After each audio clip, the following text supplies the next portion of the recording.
Hi everyone, I am excited that you're here. My name is Eleanor Pryor and today my guest is Geoff Hoff and he's going to be talking to us about how to write a book, and we're going to be doing it from WordPress to a book. And I got to hear Geoff do this presentation at Connie Reagan Green's Weekend Marketers Live event, and I fell in love with it, and I just felt like everybody else had to see it. So with that, I'd like to hand the controls over to Geoff. Thank you very much, Eleanor. I'm really excited to be here. I'll tell you a little bit about myself in a second, but I just wanted to say that, writing is my life, and I love writing, and it makes me sad when I hear people say that they can't write and that they would love to write a book, but they can't. And so part of my mission on the planet is to prove to people that they can actually get a book written. So let's talk about how that can happen. So today we're going to be talking about from WordPress to book. And that is how to use WordPress as a content management system to write your best-selling book in record time. Now, I want you to think about you as a published author. And the first question that might come up is, why do I need a book? And that's a very good question. But before we go into that, well, let's talk about that. First of all, you are already an expert. If you have an online business or if you're an entrepreneur, you are already an expert. You already know something that somebody else doesn't know, which makes you an expert. When you have a book, it gives you expert status agreement out in the planet that you have expert status. It's not just you saying you have it, but there's actual proof that you have expert status, which is a wonderful thing. And once you have expert status, of course, you can charge your clients and your customers more money, and they will happily pay you because you are the expert. Also, it helps you get more clients and customers. Not only can you go out and find them, but when you have a book, people will find you, which is a wonderful thing. It gives you more clout, which is very similar to having the expert status, but the clout is actually wonderful. But the thing that a lot of people don't think about is it also gives you more connections. When you have a book, you can use your book to be connected with other people in your field, other experts in your field, some of the movers and the shakers in your particular, whatever your particular field is. So when you have a book, it's easy to say, if there's somebody that you want to get in touch with that you would normally would seem to be out of your reach, send them a copy of your book and say, I have this book, I'd love to talk to you about possibilities, and having a physical book is really wonderful about that. And this is something that didn't used to be the case. You couldn't really make money with a book in the past because it cost so much to get it done and published. Now you can actually make money with your book too, so that's wonderful. So that's the sort of the simple things about why you need a book. Now there's a lot of other reasons that you might want a book as a business person. Now of course we're talking about informational books. We're not talking about fiction books, although I do write fiction books and also teach that, but we're talking about information books. So the question then that you might want to have is, how can I write one? And that's what this entire presentation is going to be. But before we get into that, I want to tell you why you should listen to me. Now, because we're talking about using WordPress as to write your book, I want to let you know that I've blogged for many years. I have several blogs that I keep up, and some that I have that I don't necessarily keep up, but I'm very versed in both the WordPress platform and using the WordPress platform. I've also written and published several books. Here are just a few of them. That's the first book that I published, which is a satirical soap opera called Weeping Willow, and of course that's the second volume of it. I've written several short stories that are published. I wrote a how-to book on writing short stories that sold really well.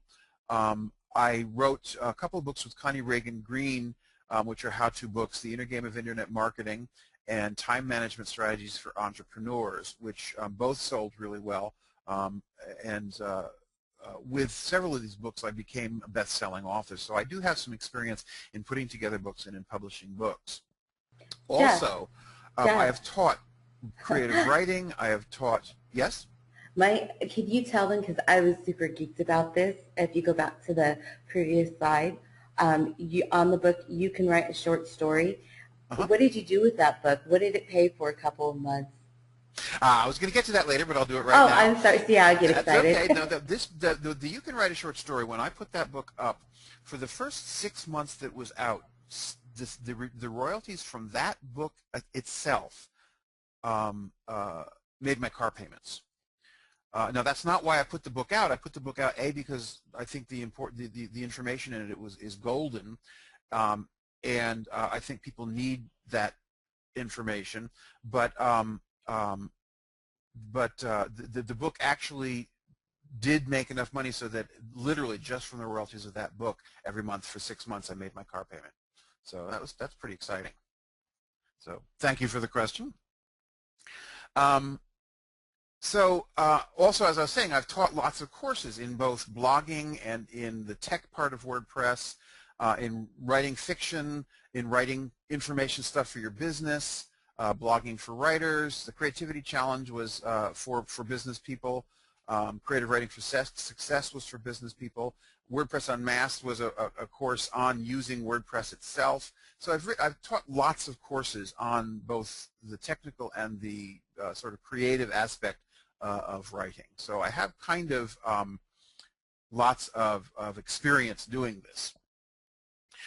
So there are many different ways to write a book, and a lot of people will tell you a lot of the different ways. One, of course, is to hire somebody to write it for you, which can be a little bit pricey, but that's what a lot of people do, and a lot of the books experts have written that are out there, you don't realize that they're actually not written by the expert, but that is often the case. Some people, what they do is they get guest chapters from other experts and then compile those guest chapters into a book, and then they maybe write, their own chapter and then an introduction and conclusion, and then that's their book, which is wonderful. Some people rewrite PLR, and what PLR is it's private label rights articles that you buy. These are pre-written articles, and you buy a package of those, and a lot of people have used PLR to write a book. Now, you have to be careful.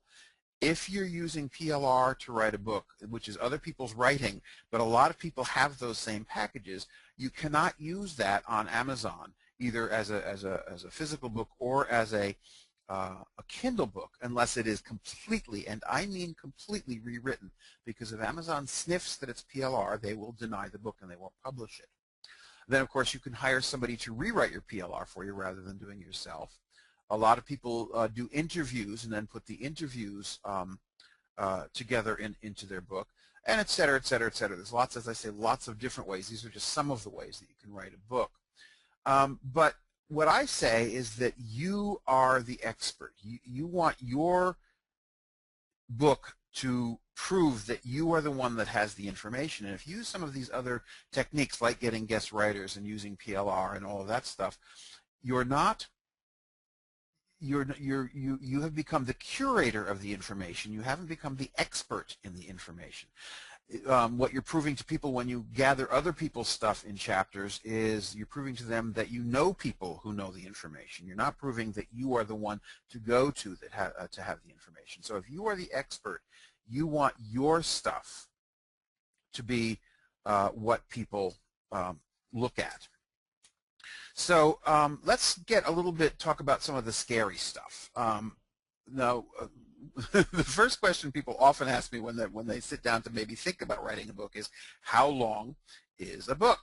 And of course, the true answer to that question is very similar to when Abraham Lincoln was asked, how long should a man's legs be? And what he said was, long enough so that his feet touch the floor. So my thought is that a book needs to be long enough to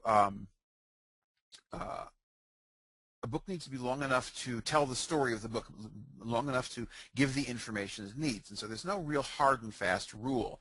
And the more you hang around me, the more you realize that I don't really like rules. I like guidelines. Guidelines are things that have worked and can work and are effective. However, as soon as you turn a guideline into a rule, then you become the slave of the rule.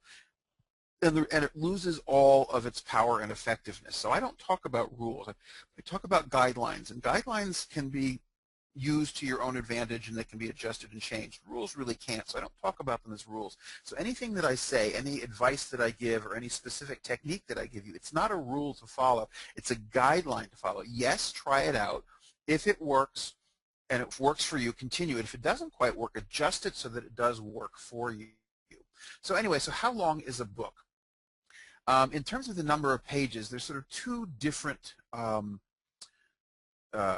extremes. One is that the book is tiny enough that it looks like a pamphlet, and the other is that it's so huge that it looks like an encyclopedia. Now, neither of these would necessarily be very effective. You want to be kind of somewhere in the middle of that. I did some research online and came up with the answers.com thing that says that most books are somewhere between 20 and 40 chapters. And of course they say it depends on the type of book you're reading, but between 20 and 40 chapters. So when we look at that, let's look at some of the math. Now a lot of people get sort of squidgy when we start talking about math, but I've done some of the math for you so you don't have to worry about it. I would say, as a general rule of thumb or a general guideline, is that you want to be minimum 125 pages. Anything less than 100, 125 is going to start looking like a pamphlet. So if you have the average number of words on a page for what they call a trade paperback, which is a 6x9 book, is 300 words per page. So you want to write for your book, you want it to be about 25,000 to 30,000 words. And that's pretty scary. So just to sort of give you an idea, the two books that I wrote with Connie, one of them called The Inner Game of Internet Marketing, that's 200 pages, it's about 40,000 words. And Time Management for Entrepreneurs, that's about 125 pages, that's 2,500 words around, not exactly, but around that. So that's, again, pretty scary. That's a lot of words, and when you think that you can't even sit down and write maybe, 2 sentences put together, that's kind of daunting. Never fear. I have a way around that. First of all, I want you to think of a pie, and if you have trouble thinking of a pie, I'll make it easier for you. There's a nice piece of pie, actually a pie and a piece. Now, when you think of a pie, if a pie is plunked down in front of you, you don't put the whole pie on your plate and try to eat the whole thing in one sitting. You'd get indigestion, and if you did that more than once in a week, you would end up A, being quite sick, and B, hating pie. And that's the way a lot of people think of writing a book. It's that it's all one event. But what you really do with a pie is you cut a little piece of it, and then you nibble that little piece bite by bite until the piece is done, and then you put the rest of the pie away. This is, of course, assuming that you're living alone and eating the pie yourself. It's the whole family. It's a different thing, but work with me here on this particular analogy.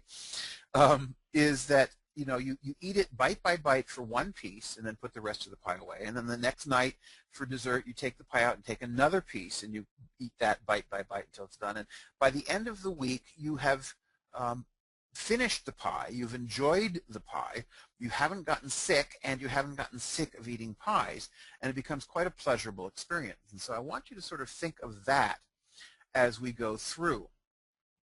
Now, the main question that you want to know, especially if we're talking about using WordPress to write your book, is do you have a blog? And of course, if you don't have a blog, you kind of need a blog. Your blog is your home on the internet. If you want to have a business on the internet, you need a blog because that's sort of the beginning of becoming seen as the expert. That's the place where you can show that you know what you're talking about and that you can actually start garnering followers and that sort of thing. So as we think about the blog, think about how long you have been blogging. Now, if you have a blog already and you've been blogging for about 6 months and you've been doing only one post a week for 6 months, and I say at the beginning especially one post a week is insufficient, but let's say you've only been blogging one post a week for 6 months, that's basically 26 chapters. Now, if you've been doing this without thinking of writing a book, those chapters need to be adjusted a bit to be put into a book, but you have basic the information at least for 26 chapters. If you've been doing it for a year, you have 52 chapters. So you probably already have almost enough to have your book completed if you've been blogging for a while. If you haven't started blogging, with absolute minimum, you'd have enough for a book in less than a year. But I want it faster. Well, you're in luck, because what I'm going to teach you is how to have your book written and done and ready for publication in around 3 months, which to me is a very exciting thing. Now again, if you have any questions, just put them in the chat, and Eleanor will ask me the questions. But in this process of writing a book in around 3 months, there are 4 pieces to this that I'm going to go over in this presentation. The first one, of course, is planning your book. Then we're going to talk about using WordPress for your book. Then we're going to talk about the actual writing of the blog posts in WordPress. And then once you have those blog posts written, how to organize them into a book.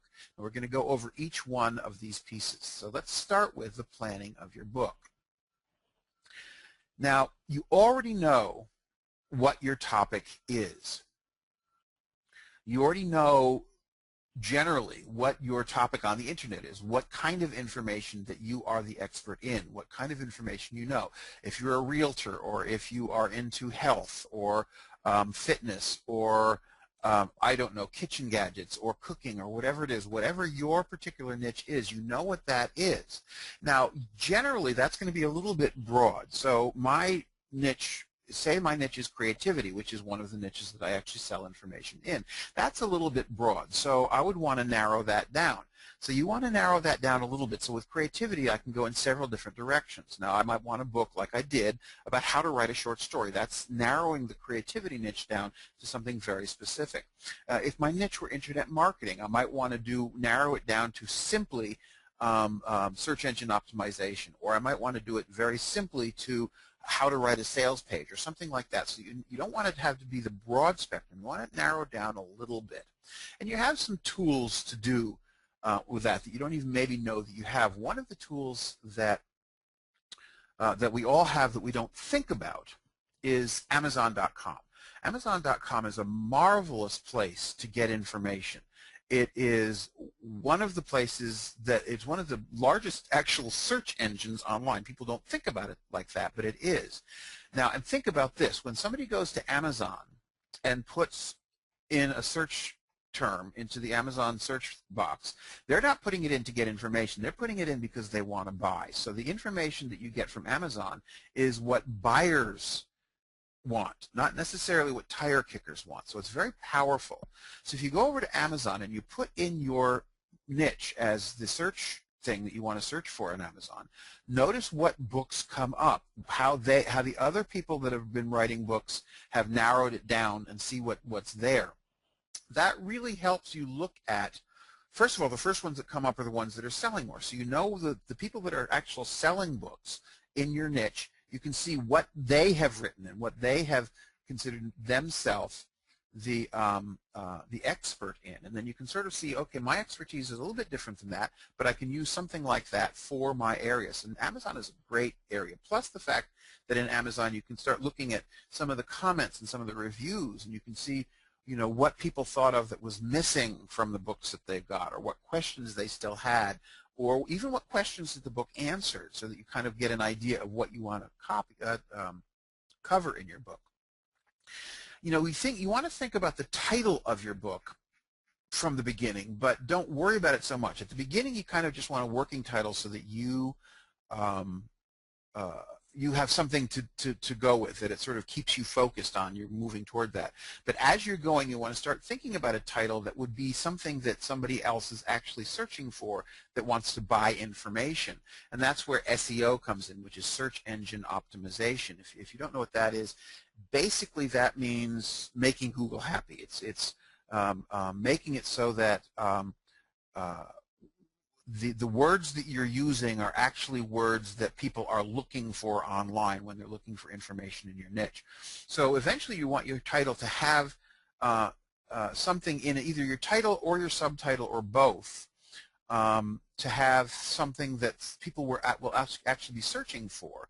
so that when they search for it, your book has the possibility of coming up. Because even if your book has all the information that they want, if they can't find it, it's not going to be worthwhile. But again, at the beginning, don't worry so much about that. Just have it in the back of your mind what you're eventually going to call your book. You want to have a title to work with, but it probably won't be what you end up with.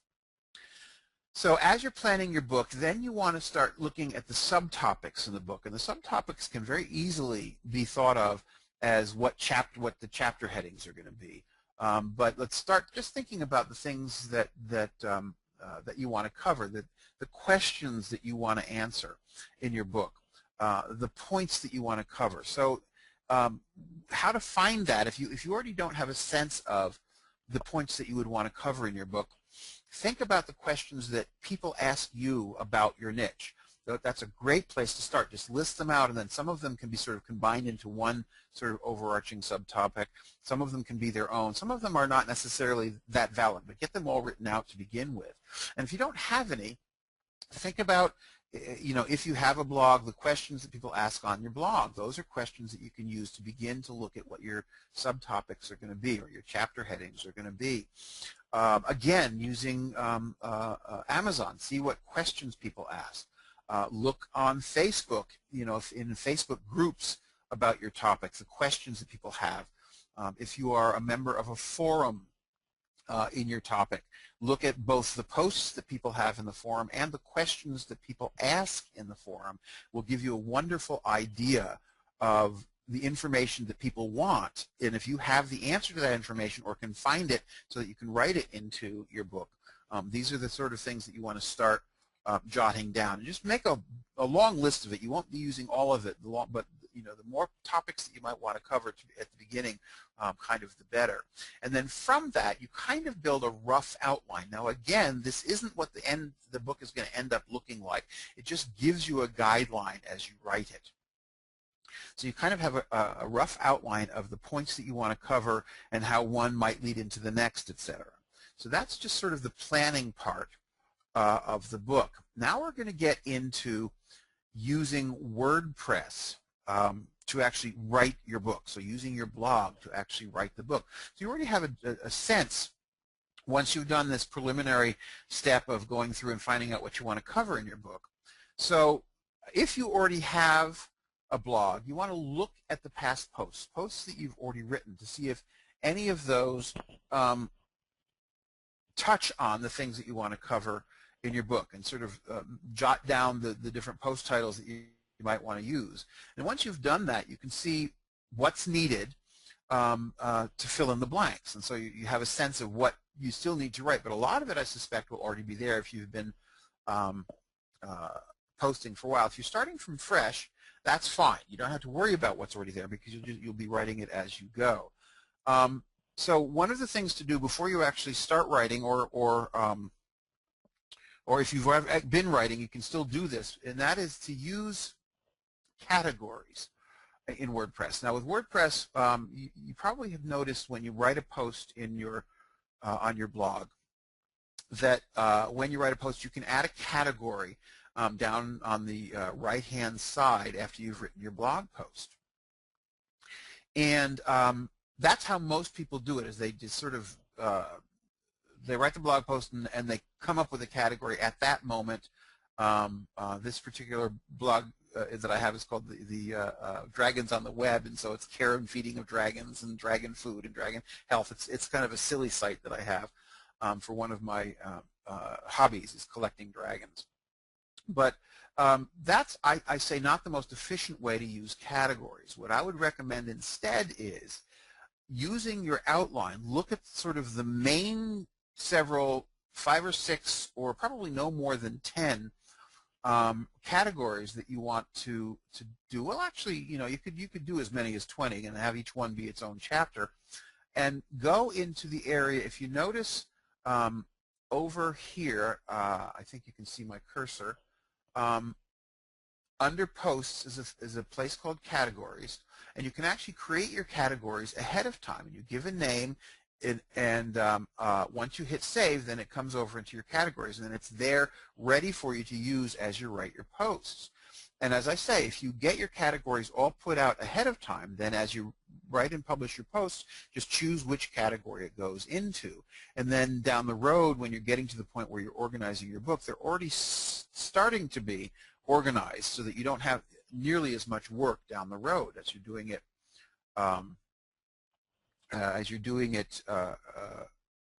you're doing it as you're going.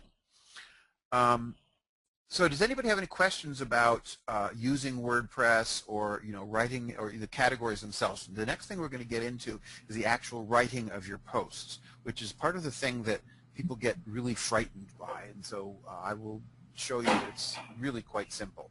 But are there any questions so far, Eleanor, that are coming in? No, we're good. Everybody Good. seems Okay. to be following along just fine. Yay. Okay. So let's talk about then writing posts. Now, one of the things that I want to bring up, and this is something that always comes up, I want to talk a little bit about writer's block. And my take on what writer's block is different from what most people take. And I guarantee that this is going to piss a couple of you off, especially if you are consider yourselves writers. And basically, a writer is anyone who writes, so you all should consider yourself writers. So this is what I say about writer's block. There's no such thing. It just simply doesn't exist. It is an excuse that writers use to not write. So what happens when you sit down and it doesn't seem like anything is flowing or you can do anything? Well, we're going to get into that. There's lots of things that you can do to get the writing flowing, to get moving forward. You don't have to be stuck by this thing called writer's block. You don't have to let that rule and control you, because it really is you really do already have the tools to overcome that, if you want to use the scientific word, the inertia, the standing still of that.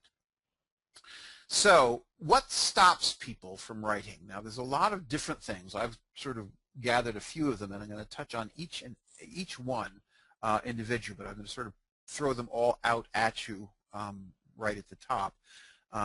You have no time to write. You have no idea what to write.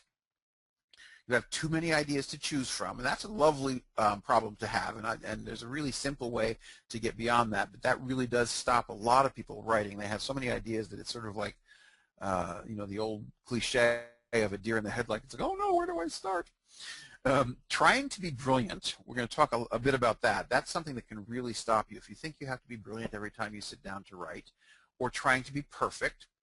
The thought that you have no talent can stop you from writing, and the thought that you're not good enough. Now, there may be a lot of other things that stop people from writing, but these are the main things that either I have experienced, in my downtimes, or some of my students or my friends have said that stop them from writing. So let's go through each one of them individually. The first one is no time.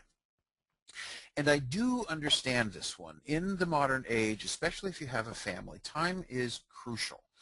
You have a job, you have a family. If you are what they call a soccer mom, you have to take care of your kids and bus them here and bus them there, and there really is very little time left over in the day. Well, I say that if you look at your day, I guarantee that you can find 10 or 15 minutes a day to write. Now, that may or may not be sufficient, but at least it's a way to get started. Now, where can you find that? First thing in the morning. You can, a lot of people is when they sit down and give themselves at least 15 minutes to get something written. Another good time to do it is at lunch. If you're working at an office, oftentimes what you do at lunch is you just sort of sit and vegetate, or you go into the lunchroom and chat with your coworkers or whatever. That's a perfect time to sort of put the world at bay a little bit and eat your sandwich while you're doing your writing. Again, right after work possibly. If you commute, doing it on the train or the bus. If you watch television, now I'm not saying don't watch television, because what is life for if you can't enjoy yourself? But if you watch 3 sitcoms a night, turn it down to 2 sitcoms a night. Give one of them up and use that half hour in the evening to write. I guarantee you that if you look, you will find time to write. Now, I say that you need to write every day, and I'm going to probably say that a couple of times during that presentation, this presentation, that you need to write every day if you want to be a writer. That's a little daunting for somebody, so at least commit to yourself that you're going to write like 3 times a week. And we're going to talk, as I say, a little bit about the process of writing itself. So don't get nervous about that. I'm just sort of trying to push away the things that stop us from writing. Having no idea what to write. Now, that's a big one, but we've already covered some of that with how to find your topics. So if you have no idea to write, just look at your list of topics that you already made for your outline, choose one and write about that. That makes it very simple. But I'm also going to give you an exercise in a few minutes that will help you sort of get it flowing if it doesn't seem to be flowing. So this one is that for what we're doing, because you've already done some of the planning work, this probably isn't going to bite you as much as some of the other stuff, because you've already done some of the work about figuring out what needs to be written. If you have too many ideas to choose from, this, as I say, is something that can really stop people. When I was working with my writing partner, Steve Mancini, we wrote several screenplays together and worked on an award-winning web series that we created and wrote. We didn't produce it, but we did the creation work and the writing of it. We were the head writers. Steve has this habit of putting an idea on Post-it notes, and then there would be 20 or 30 Post-it notes in a stack on his desk, and eventually they'd get into a drawer, and eventually he'd clean out the drawer and put them in a bag, and he'd never looked at them again. That's not really a good way. It becomes daunting at that point. So what I say is there's a very simple technique about choosing which idea of the millions of ideas that you have to write, and that is simply to choose one. And I don't mean to choose 10, and I don't mean to choose 3. I mean, when you sit down, simply choose one. That's something that creative people don't like to do, but it's very powerful, and it's a very simple thing. Simply choose them. The other ideas will still be there. No idea is better than the other ones. It's just a matter of choosing one and getting started. It's sort of like, there was a story that when I was at a workshop one time, and the workshop leader wanted to volunteer, so I raised my hand, went up, and he basically just put out his two fists and said, chocolate or vanilla? And so I pointed to vanilla, and he said, okay, good. Why did you choose vanilla? And I said, because I like vanilla. And he said, wrong. Chocolate or vanilla? So I thought a second, and I pointed to chocolate. He said, why did you choose chocolate? And I said, well, because vanilla was wrong. And he went, no. And he said, chocolate and vanilla. So I kept going back and forth, and every time that he asked me, why did you choose that, I had some reason for it. And this went on for quite some time until I just got frustrated and kind of angry. And he said, well, why did you choose that one? And I said, because I did, because that's the one I chose. And he says, yes, that's the reason. That is the only reason. It's because that's the one you chose. There may be sort of some intellectual things that make that a better choice than the other. Don't worry about that. Just choose one. It really is quite that simple, even though it sounds kind of flippant. Okay, the thought that you have to be brilliant or perfect. This stops so many people, and it makes me so sad, because the truth is we all are brilliant, we all are perfect, but you can't think about that. I was in a screenwriting class many years ago, and one of the first things that the instructor said when he got in front of the class was something that has stuck with me ever since. And that is, if you sit down to write an Academy Award-winning script, you will never win an Academy Award. If you sit down to tell a good story, you then have the possibility of down the road winning an Academy Award. So if you sit down to be brilliant, if you think you have the need to be brilliant every time you sit down, what you've basically done is chased all of the possible inspiration away, because all that's there is, I have to be brilliant, I have to be brilliant. So you have to give yourself permission to not be brilliant. In fact, you have to kind of give yourself permission to be a little bit stupid, because that's where the brilliance can shine through. And you have to, especially initially, take away the notion that you have to be perfect. Give yourself permission to get it down, and get it down sloppy and ugly and nasty. Because once you've done that, then you can shape it up and make it more perfect. But perfection is kind of a losing proposition. The Native Americans say that if you attempt perfection, you're basically disrespecting God, disrespecting the Great Spirit, because that is God's purview. It's not yours. And so if you try to be perfect, basically you're overstepping your bounds. Don't try to be perfect. Allow yourself to be who you are. And so what I say about, if you notice that you think you have to be brilliant or perfect when you sit down to write, just sort of nod and say thank you and send that thought on its way and just sit down and write anyway, even if it's going to be a completely imperfect and silly, stupid piece. That's perfectly fine, especially at the beginning.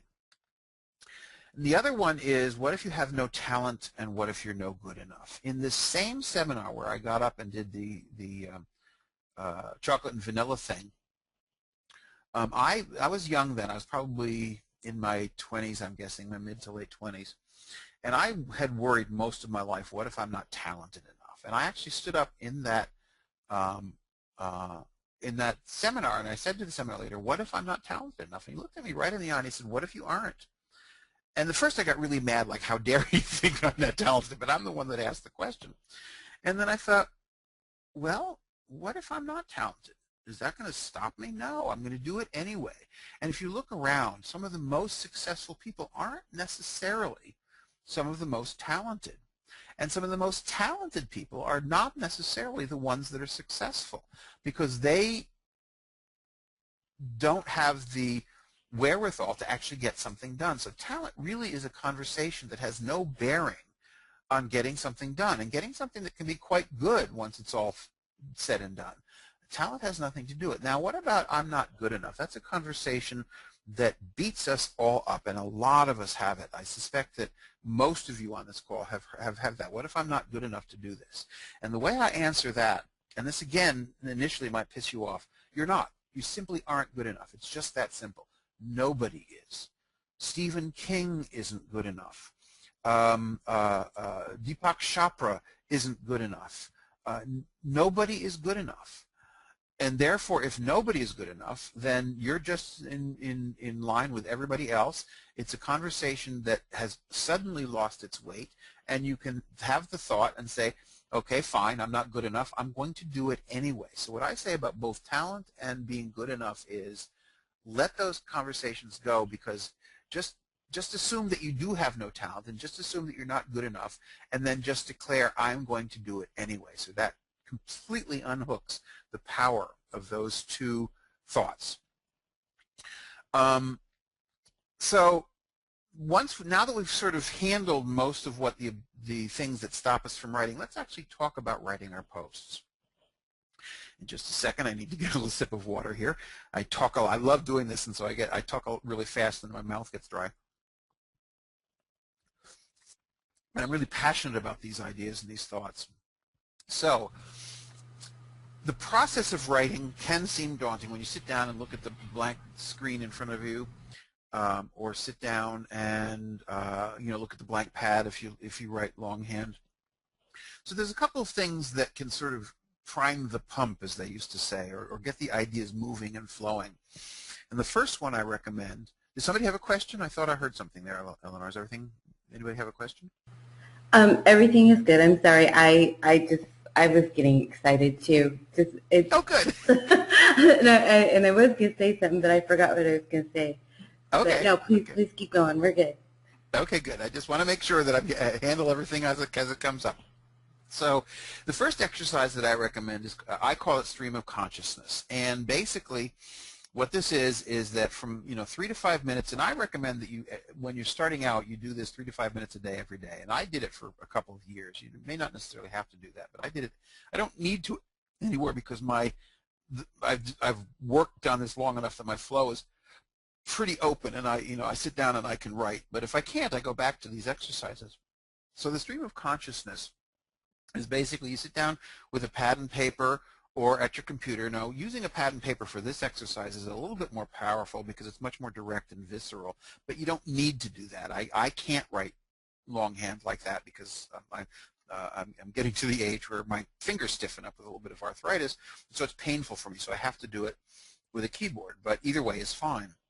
And just sit down and just start either writing or typing just what's in your mind, without thinking about it, without editing it, without judging it. just what's in your mind, and don't stop. Don't stop writing or typing until you're done with your 3 to 5 minutes. Even if all you're typing is, this is really stupid, I don't see the point of this, that Geoff is an idiot for telling me to do this, I don't know why I'm doing this, this is stupid, this is stupid. Even if you just do that for 5 minutes without stopping, it's very powerful. And I guarantee that if you give yourself the permission to just do that for 3 days, by the 3rd day, your subconscious mind will get so tired of seeing this is stupid, that it starts popping ideas out at you that appear on the page under your pen. I guarantee it. Now, if you're particularly stubborn, it may take 4 days, but it won't take any longer than that. And it will get you going. It will get you to the point where you're getting ideas and it's beginning to flow. And as you do this more regularly, if you start every day your writing session with 3 to 5 minutes of just stream of consciousness, then you're ready to actually begin attacking the subjects that you have. And as I say, I first got this idea from the wonderful book by Julia Cameron called The Artist's Way. There's another book called Writing Down the Bones that also talks about it, and I can never remember the author of that. But Julia Cameron's book is quite lovely. It's a book that's kind of like a course in being creative, and she talks about it in terms of morning pages. I don't necessarily think you need to just do it in the morning. You just need to do it at some point every day. But it's a very powerful exercise to get the blood flowing in terms of writing. Another thing to do is if you're sitting down and you just can't get started, is just describe something right in front of you. Like I have my water cup that I use, and it's this tall blue plastic cup with little ridges on it, and I can sort of see how the light on the ridges changes. As I'm talking, I'm close enough to it that I can almost see the ripples on the surface of the water from the vibration of my voice. There's a little drop of liquid on the lip from where I just took a sip. So just describe something right in front of you. It gets the fingers moving. It gets the mind moving. And that can be a very powerful way to just sort of get things moving forward.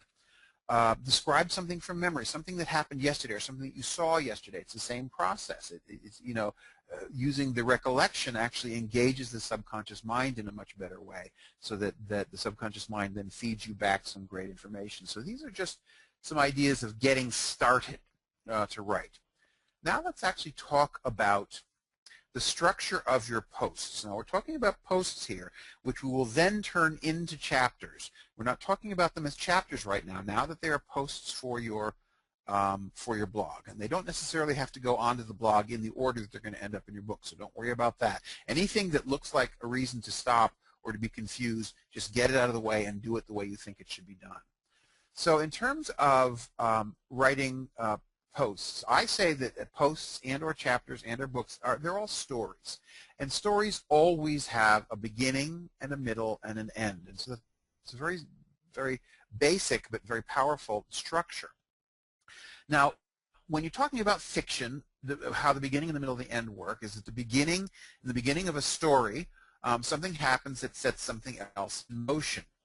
And the middle of the story is what is set in motion develops often in unexpected ways, and that the end of the story is that the ultimate consequences or results of what is set in motion is realized or implied. Sometimes they don't make it specific, but it's all very much implied. In nonfiction or in informational books, you still have a beginning, middle, and end. They're a little bit different, but the idea is the same. So in the beginning, the main idea is presented, sort of like your thesis statement or your thesis paragraph, if you remember back to high school and college. The middle is that the main idea is developed, sometimes in unexpected ways. And in the end, a conclusion is reached. Now, oftentimes, that conclusion is simply, therefore, and then restate the beginning, the main idea. It can be the conclusion is that the main idea needs to be adjusted. That's fine also. But whatever it is, a conclusion is reached. So you have to end somewhere. So that's the basic structure of the posts that you're writing. So once you then know that you have the topic that you're going to write this particular post on, you have your beginning, so just state your beginning in just a quick sentence so you know what it is.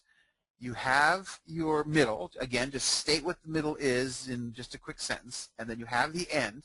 Again, just state that in a quick sentence. So you kind of have an outline for that one post. We're not talking about the whole book now. It's only this one bite of the pie. Have that one post, and then you're going to do your first draft. And again, you jot down the idea, you jot down the beginning and the middle and the end, and then what you do, this is something that I call, and it's kind of gross, it's kind of makes 13-year-old boys giggle, and I first heard about this by a kind of a patrician woman from New England who was very proper, so it was very funny to hear her say it. But what I say is you do the vomit draft. You basically just barf it out on the page. You go from the beginning through the middle to the end until you've written an entire draft of the post.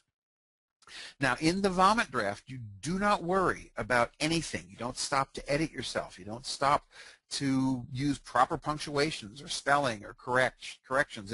If you're going along and you know that there's a perfect word but you can't think of it, just put a couple of stars there so that you can come back and re-add that word and move on. Don't stop for anything. Just move from the beginning through your development to the end until the whole post is done. Now, a lot of people ask, how long should a post be? You know, kind of it's the same answer, you know, how long is a man's legs? But generally, you know, a good blog post is anywhere from 500 to 1,000 words.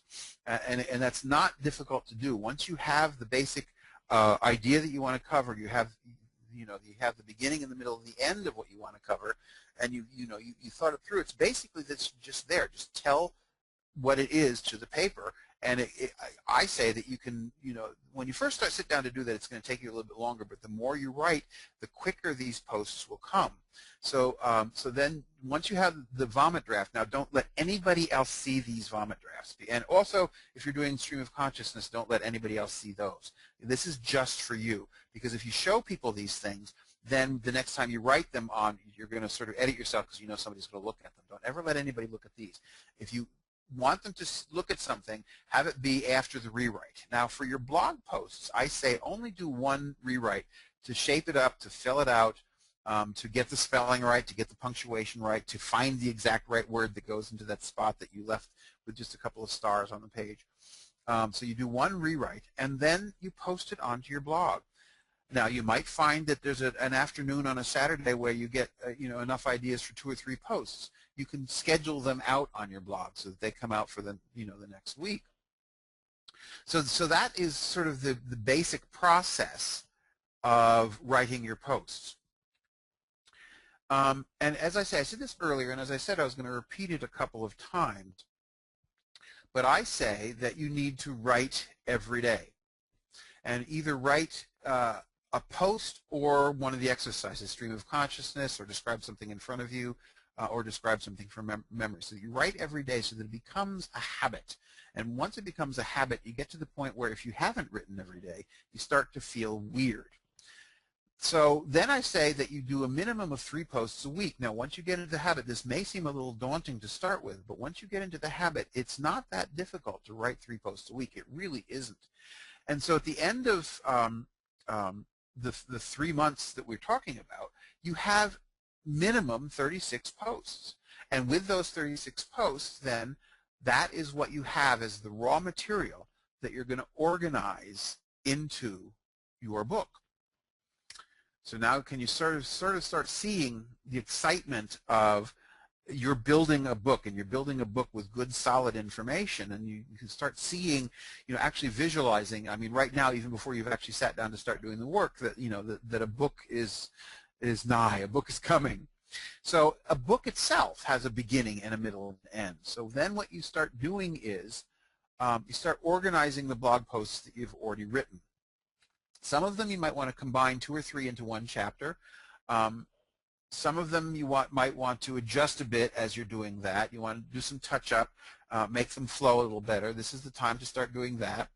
So you might discover that you've said the same thing in a couple of different blog posts, so you don't need one. You might discover that there's a little piece of information missing, so that you sit down and write that one. But then sort of combine all those blog posts out into one document. And then if you want to, add an introduction and at the beginning and a conclusion at the end. Those are not necessary, but they can be good. then you have a book. I mean, you literally, that's all it takes. You might be coming So to you this. have a book. Even, yes? You might be coming to this, but out of curiosity, since it's on the blog, will Amazon view this as duplicate content, or how would they handle this? Okay, good. That's a wonderful question. I don't have that actually in the presentation, but it's a marvelous question, and I'm really glad you asked that. If they find it on your blog, they will ask you about it. And all you have to do, it's duplicate content isn't the problem. It's using content that other people are using. All you have to do when you write back to them is say, yes, that is my blog. I have written those posts. They are my posts. Therefore, this is my material, and I have rights to use it. They're basically protecting you, the writer, by asking you that question. It's not about duplicate content. It's about using other people's content. Does that make sense? Yes. Yeah, and they will ask you that. And, you know, I had a couple of my friends, my clients, you know, once they got their book and they posted it up to Amazon, and Amazon wrote this thing back saying, you know, we noticed that this is over on this particular blog, so, you know, we're not sure that we can publish this book. And they got angry. How dare they ask that? It's my stuff. How dare they ask that? Well, they have to ask that, and all you have to do is say, yes, that's my content. I wrote it. That's my blog. See my name there. It's me. And they'll say, oh, okay, and they'll let it go. So they're just protecting you. Yes, they're protecting you and them. Yeah, exactly right. Sort Because of. if you're using somebody else's material and they find it out there, then, you know, you're stealing from that other person. They don't like that. If you're using, like we talked about, the PLR, the private label rights, you know, 7 or 8 other people may have that, and they'll find that on other people's blogs, not just yours.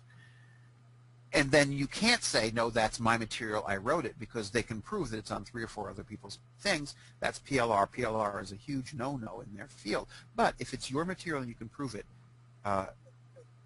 they're protecting you by asking that question. Yeah, great question. Okay. Cool. Anything else? Nope, that was it. Okay, good.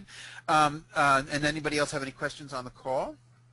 No, I think everybody is, yeah, we're still good on questions. Okay, cool.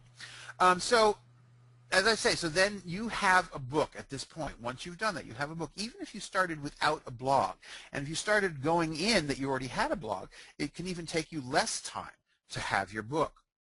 Now, there are several different examples of books that have been done that way. Martha Giffin's Be Social, Be Rich was done basically from her blog.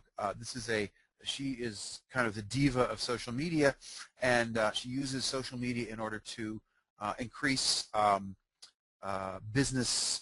She teaches social media, how to use social media to increase your business, and she actually wrote this book from her blog. The book, even my fiction book, Weeping Willow, was kind of done that way with Steve and I. We posted, this was before blog, so we did it just on a website, but we posted a chapter. It was a little bit more than 3 a week, less than 3 a week, because fiction is a little bit different, because there's a little different kind of planning needed for it. But we posted, you know, one a month, gathered them all onto this site, and we had fans all over the world from this site. And then we pulled the first 14 chapters of that, installments of that online thing, and put them into the book. And then we also did a second book, which is on here somewhere, and published that. Connie Reagan Green's Huge Profits with a Tiny List, which I believe was her first book, was absolutely from her blog. And she actually set out, when she was writing these posts, to write a book. And so it wasn't just posts that she had already done. Mindfire, which is Scott Birkin's book, was done from his blog. David Sedaris, if you know David Sedaris, he doesn't necessarily do it from a blog, but it's the same idea. He writes essays that are then published in the New Yorker and other magazines, and he writes them to give on, you know, to speak at events and on NPR and stuff, and then he compiles those into a book. So it's a similar idea. Twitter Revolution by Deborah Missick, I think is how you say that, and Warren Whitlock. I actually know Warren, and that was taken from both of their blogs. And it was one of the first books on how to use Twitter. Yeah, Again, Warren Connie gets Green's Huge around. Profits. Yeah, wherever people know Warren, especially if Yeah, you're in and around Las Vegas, he gets yeah. around a lot. He gets around. He's a sweetie. Yeah, he is. And Connie Ravens-Green, huge profits from affiliate marketing. Again, this was the second book that she put out, and again, she did it from blog posts. This is a marvelous book. It looks like I cut some of it off on the edge for the picture, but it's this woman had uh, spent a lot of time in France and had a blog, a picture blog, where she would take pictures in and around her lovely France and write short descriptions of the picture and put it on the blog. Then she decided that, that she didn't want it to just be that, and she compiled them into a picture book, and it's a beautiful, beautiful book. This Again, one, I'm that sorry. one, sorry, that one was one of my favorites because I have a friend who's a travel agent, and I've been trying to get her to document her travel Yeah. when she's gone to like Paris and Italy, and to put it into Kindle to, her Yeah, she should start credibility. out with just, it'll be a lot easier for her if she starts out with it on a blog, and then it's just one post at a time. It's just one bite at the pie. Right. But that's a lovely idea. She has all that experience, and everybody is so jealous of it, and they want to experience it, and she can help them experience it. Plus the fact that it'll make her more of the go-to person when they want to find out about how to do these trips, and she's the one they'll go to. Definitely. See there. And then the book that Connie and I wrote together, The Inner Game of Internet Marketing. Now that's in kind of two sections. Connie's section at the beginning is about confidence, and some of that information had come from some of the blogs. But my section at the end is about creativity, and a lot of that came directly from my writing blog. And then we got some people to write. Marlon Sanders wrote an introduction for us, and then Joe Vitale and Pat O'Brien wrote a couple of chapters that we put at the end, which you can also do, but we are the experts in the book. It's Connie and I. Now, you may have heard of Julie and Julia, which is the lady who set out to make every single recipe in Julia Child's cookbook and blog about it. And she did that and became so popular that that became a book, and that became so popular that that became a movie. That started out as a blog. So it's not just me that's talking about it. And of course, I love the title of this. I love the cover of this, and that's Confessions of a Scary Mom, which was a New York Times best-selling book.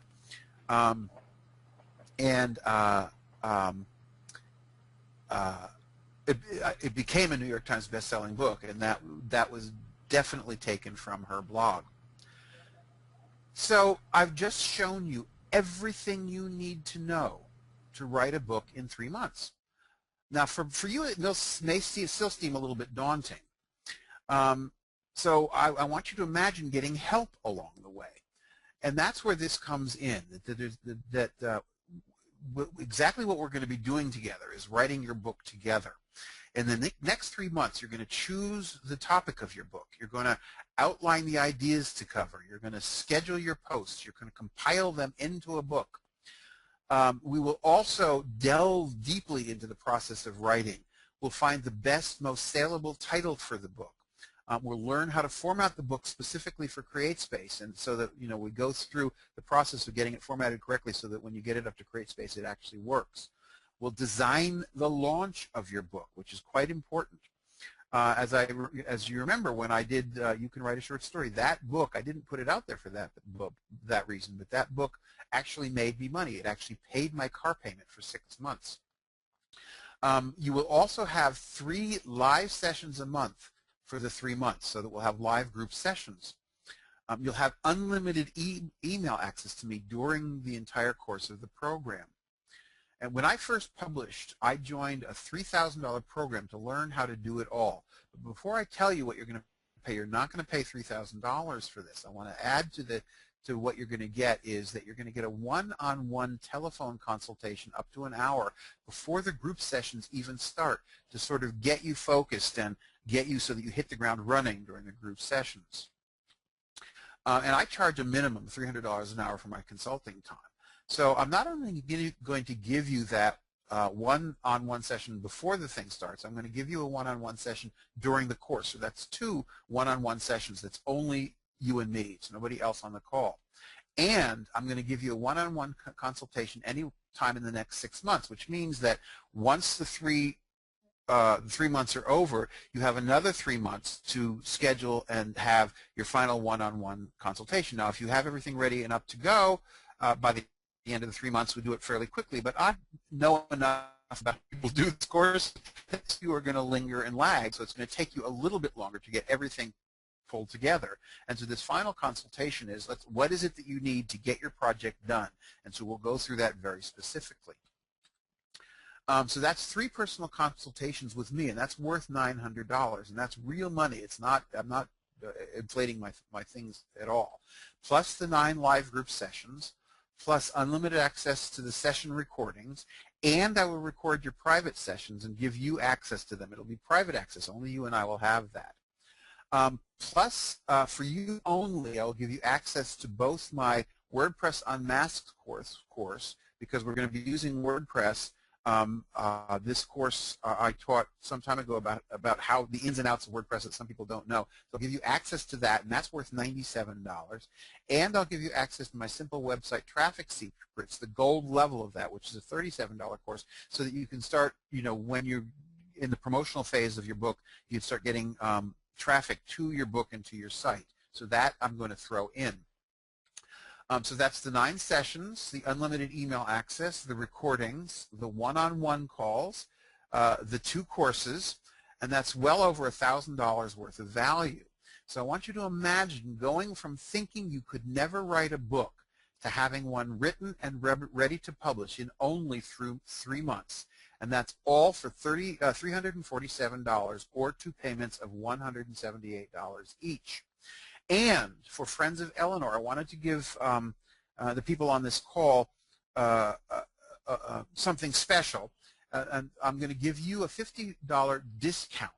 So when you go to the page, if you use the coupon code Eleanor, so Eleanor, you are now a coupon code, upon your checkout, you get the discount. And the place to go is eleanorloves.com/write-a-book. That's ELEANORLUVS.com/write-a-book. So just to reiterate, it's the 9 sessions, the unlimited email access, the recordings, the one-on-one calls, the 2 courses. You get all of that at eleanorloves.com/write-a-book and use the coupon code Eleanor. That's funny. I'm a coupon now. Well, I'm also a car, so. You're a car? Yes. I'm named after a car, and I'm also named after my aunt. But yeah, the Shelby Mustang GT. Yeah, one of those. So does anybody have any questions about this offer or any of the presentation that I've given you? I'm here. I'll stick around as long as you need me to answer any of your questions. Okay, I'm just checking the question box. I think you did a very well, thorough, very easy to understand presentation, which might be one of the reasons why you got that nickname, the Winnie the Pooh of online tech.